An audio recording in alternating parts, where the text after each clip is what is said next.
একজন মাতালও যদি I love Mohammad বলেন, আমি তাকে তাচ্ছিল্য করব না, অবজ্ঞা করে বলবো না ও মাতাল আই লাভ মোহাম্মদ বলছে। কারণ নবীজিকে ভালোবাসা ইমানের অঙ্গ।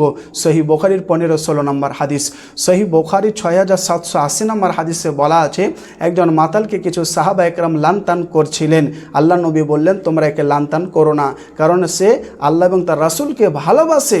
সহি বুখারীর 6167 নম্বর হাদিস। আল্লাহ নবীকে একজন বেদুইন বলছেন, কিয়ামত কবে হবে? আল্লাহ নবী বললেন, তুমি কিয়ামতের জন্য কি প্রস্তুত করেছো? তখন সে সাহাবী বলল, আল্লাহ নবী, আমি আল্লাহ এবং তার রাসূলকে ভালোবাসা ছাড়া আর কিছু প্রস্তুত করতে পারিনি। আল্লাহ নবী বললেন, তুমি যাকে ভালোবাসো তুমি তার সাথেই জান্নাতে থাকবে। সুনানে আবু দাউদের 4901 নম্বর হাদিস। একজন ঈমানদার ব্যক্তি অত্যন্ত পাপী বান্দাকে তাচ্ছিল্য করার জন্য, অবজ্ঞা করার জন্যে আল্লাহ তাআলা ওই ঈমানদার ব্যক্তিকে জাহান্নামে দিলেন এবং ওই পাপী বান্দাকে জান্নাতে দিলেন। প্রিয় শ্রোতা মণ্ডলী, খারাপ মানুষের পরিচয় হচ্ছে পাপী মানুষকে তাচ্ছিল্য করা, অবজ্ঞা করা। সুনানে আবু দাউদের 4882 নম্বর হাদিসে কথা বলা আছে।